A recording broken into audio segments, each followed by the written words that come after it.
Saudara-saudari yang terkasih di dalam Tuhan Yesus, marilah kita berdoa sebelum membaca firman Tuhan Yesus dan merenungkannya.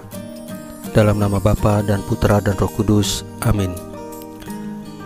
Bapa kami yang ada di surga, dimuliakanlah namamu. Datanglah kerajaanmu, dan jadilah kehendakmu di atas bumi seperti di dalam surga. Berilah kami rezeki pada hari ini, dan ampunilah kesalahan kami, seperti kami pun mengampuni yang bersalah kepada kami. Dan janganlah masukkan kami ke dalam pencobaan, tetapi bebaskanlah kami dari yang jahat. Tuhan Yesus, terima kasih untuk pemeliharaan dan penjagaan-Mu serta berkat-berkat-Mu pada hari kemarin. Terima kasih untuk nafas kehidupan dan kesempatan hari ini, agar kami dapat melaksanakan firman-Mu. Dan datanglah ya Roh Kudus, masuklah dalam hati, jiwa, roh, batin kami, agar kami dapat Engkau pimpin dan Engkau bimbing dalam membaca firman Tuhan Yesus, sehingga kami dapat mengerti maknanya dan melaksanakan dalam hidup kami sehari-hari. Amin. Dalam nama Bapa dan Putra dan Roh Kudus, amin. Tuhan bersamamu dan bersama rohmu. Inilah Injil Suci menurut Markus pasal 12 ayat 38 sampai dengan 44. Dengan perikop, Yesus menasihatkan supaya berhati-hati terhadap ahli-ahli Taurat. Dalam pengajarannya, Yesus berkata, "Hati-hatilah terhadap ahli-ahli Taurat yang suka berjalan-jalan, memakai jubah panjang, dan suka menerima penghormatan di pasar, yang suka duduk di tempat terdepan di rumah ibadat dan di tempat terhormat dalam perjamuan, yang menelan rumah-rumah janda, sedang mereka mengelabui mata orang dengan doa yang panjang-panjang. Mereka ini pasti akan menerima hukuman yang lebih berat." Pada suatu kali, Yesus duduk menghadapi peti persembahan dan memperhatikan bagaimana orang banyak memasuki uang ke dalam peti itu. Banyak orang kaya memberi jumlah yang besar. Lalu datanglah seorang janda yang miskin, dan ia memasukkan 2 peser, yaitu 1 duit. Maka dipanggilnya lah murid-muridnya dan berkata kepada mereka, "Aku berkata kepadamu, sesungguhnya janda miskin ini memberi lebih banyak daripada semua orang yang memasukkan uang ke dalam peti persembahan.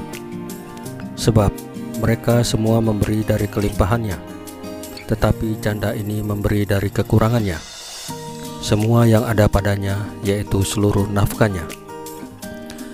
Demikianlah sabda Tuhan. Terpujilah Kristus.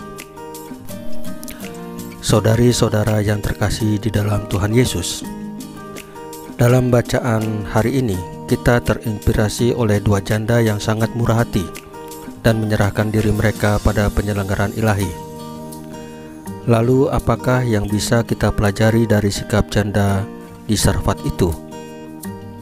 Pertama, melalui sosok janda ini, kita diingatkan akan peran kita dalam karya pewartaan Allah, bahwa kita dipanggil untuk ikut serta dalam pewartaan yang universal. Kedua, janda di Sarfat itu menggambarkan keadaan kita manusia yang ditawari rahmat Allah.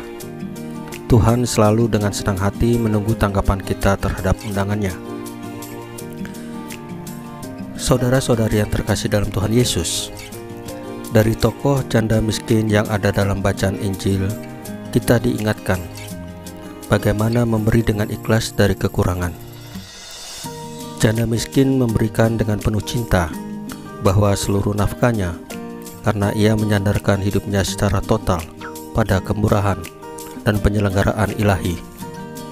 Tindakan janda ini dipuji oleh Tuhan Yesus, karena meskipun si janda itu miskin secara materi, namun ia sangat kaya dalam iman. Janda miskin ini sekaligus juga mengingatkan kita akan doa Santo Fransiskus Assisi, agar hidup kita menjadi berkat bagi orang lain. Tuhan Yesus, semoga aku lebih ingin menghibur daripada dihibur. memahami daripada dipahami, mencintai daripada dicintai. Sebab dengan memberi, aku menerima, dengan mengampuni, aku diampuni. Sikap kedua janda dalam bacaan hari ini memperlihatkan kepada kita bahwa cinta mereka pada Allah tidak akan sia-sia, sebab Allah sudah terlebih dahulu mengasihi mereka. Saudara-saudari yang terkasih di dalam Tuhan Yesus, kita sebagai manusia yang hidup dalam masyarakat bukanlah seperti ahli-ahli Taurat, karena kita dilahirkan oleh Tuhan Yesus, secitra, segambar dengan Tuhan Yesus. Oleh sebab itu, sepantasnya dan selayaknya lah, dan memang semestinya kita harus mengikuti segala perintah Tuhan Yesus. Janganlah seperti ahli Taurat yang hanya ingin mendapatkan penghormatan dengan segala apa yang menempel di dalam mereka, seperti jabatan, seperti kekuasaan yang mereka gunakan untuk memuji diri mereka sendiri. Marilah kita berbuat kasih di dalam kehidupan sehari-hari. Marilah kita memberi dengan segala kekurangan dan iman kita. Tetapi saudara-saudari, apakah seandainya saudara-saudari memiliki kekayaan lebih, memiliki kemakmuran, lalu memberikan sumbangan di gereja, apakah itu tidak diterima Tuhan Yesus? Tidak, saudara, bukan seperti itu.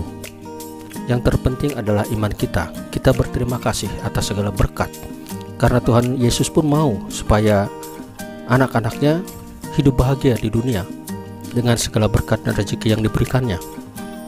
Oleh sebab itu, kita bisa memanfaatkan segala yang kita punya, berkat-berkat kita, untuk mengasihi mereka, tetapi dengan penuh iman, dengan penuh keikhlasan, bahwa kita memberi dengan kasih Tuhan Yesus.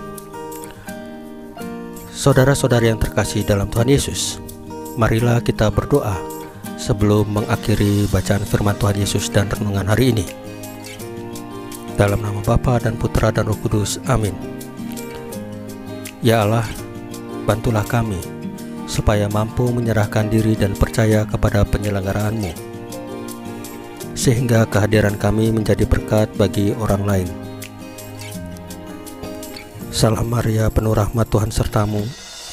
Terpujilah engkau di antara wanita, dan terpujilah buah tubuhmu Yesus. Santa Maria, Bunda Allah, doakanlah kami yang berdosa ini, sekarang dan waktu kami mati. Amin. Dalam nama Bapa dan Putra dan Roh Kudus, amin. Saudara-saudari yang terkasih dalam Tuhan Yesus, bacaan firman Tuhan Yesus dan renungan hari ini sudah selesai. Tuhan Yesus memberkati kita semua. Amin.